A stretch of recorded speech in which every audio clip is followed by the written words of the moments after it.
Biryani kit அப்புறம் Dindigul biryani கிட்னு 2 biryani kit வாங்கியிருக்கோம். இது எப்படி இருக்குன்னு நாங்களே தான் ஃபர்ஸ்ட் டைம் வாங்கியிருக்கோம். இது நான் எப்படி இருக்குன்னு சமைச்சிட்டு சாப்பிட்டு நான் உங்களுக்கு ரிவ்யூ தரேன். இப்போ வந்து நம்ம இதை அன்பாக்சிங் பண்ணிடலாம். இது கிட் மாதிரி இருக்குது. இதுலேயே ரைஸ் எல்லாமே இருக்கும். இப்போ நம்ம இதை அன்பாக்சிங் பண்ணிடலாம். ஃபஸ்ட்டு செட்டிநாட் பிரியாணி அந்த மாதிரி பண்ணிக்கலாம்.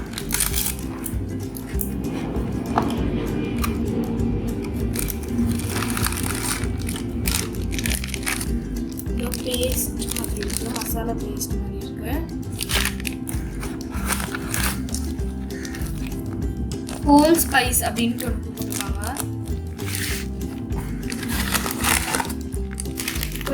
ரைஸ்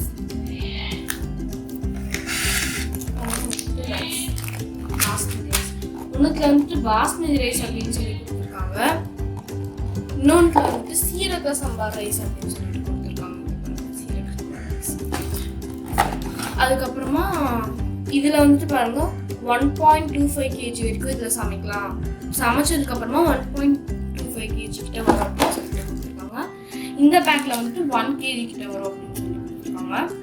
ஸோ பாப்பா நம்ம ரெண்டையும் தனித்தனியாக தான் சமைக்க போகிறோம். ஏன்னா ஒன்றா போட்டால் டேஸ்ட் வந்து டிஃபர் ஆகும். அது நல்லா எப்படி இருக்கும் தெரியல, அதனால நம்ம தனித்தனியாக சமைச்சிக்கலாம். இப்போ வந்துட்டு திண்டுக்கல் பிரியாணி இருக்கிறதுலாம் நம்ம ஃபில் பண்ணிக்கலாம். இதில் வந்துட்டு சீரக சம்பா ரைஸ் கொடுத்துருக்காங்க.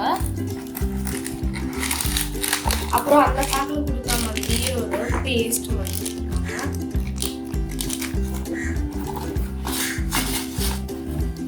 அப்புறமா ஹோல் ஸ்பைஸ்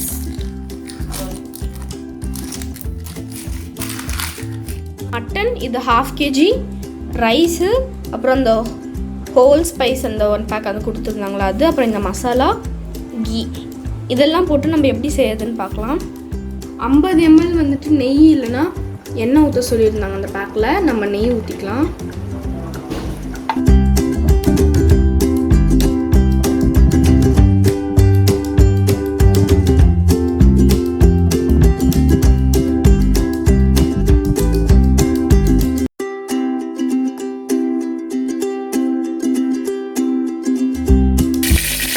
இப்போ வந்துட்டு இதில் நம்ம கொடுத்துருக்க ஹோல் ஸ்பைஸ் கொடுத்துருக்காங்க, அதை போட்டு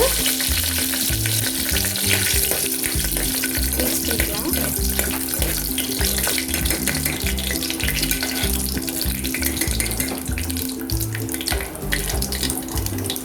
இப்போ நம்ம எடுத்து வச்சிருக்க சிக்கன் போட்டுக்கலாம். ஃபுல்லும் போட வேண்டாம்.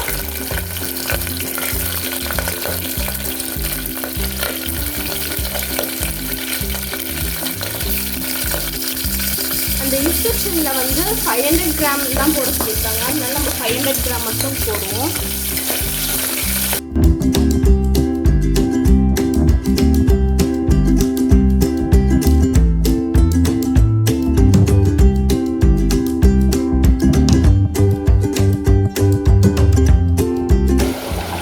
இப்போ அவங்க கொடுத்த மசாலாவை நம்ம போட்டுடலாம்.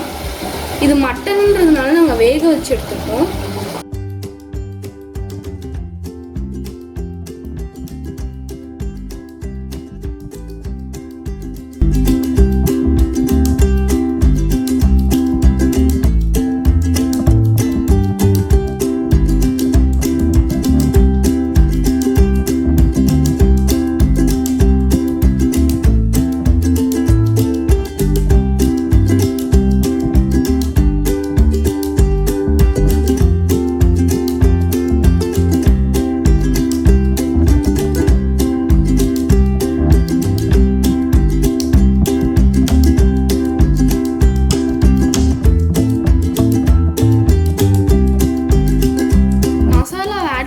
எண்ணெய் பிரிகிற வரைக்கும் நம்ம நல்லா வதக்கிட்டே இருக்கணும்.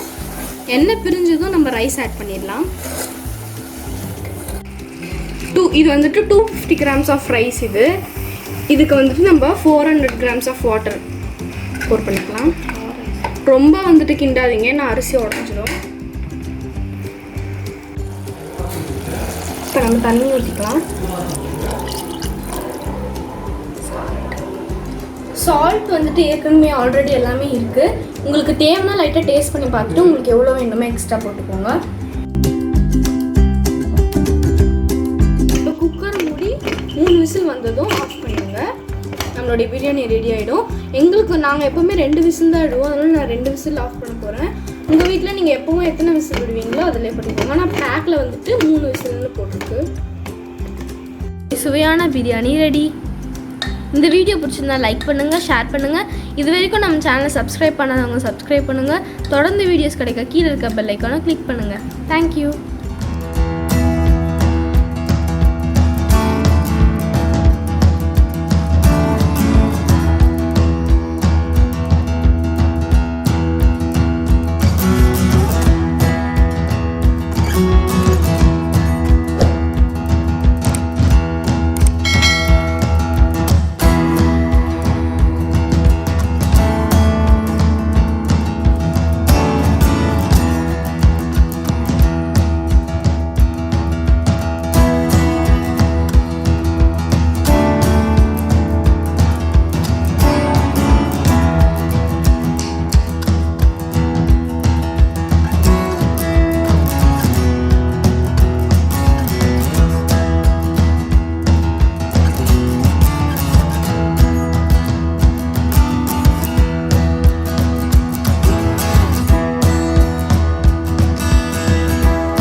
பிடிச்சிருந்தா லைக் பண்ணுங்க, ஷேர் பண்ணுங்க.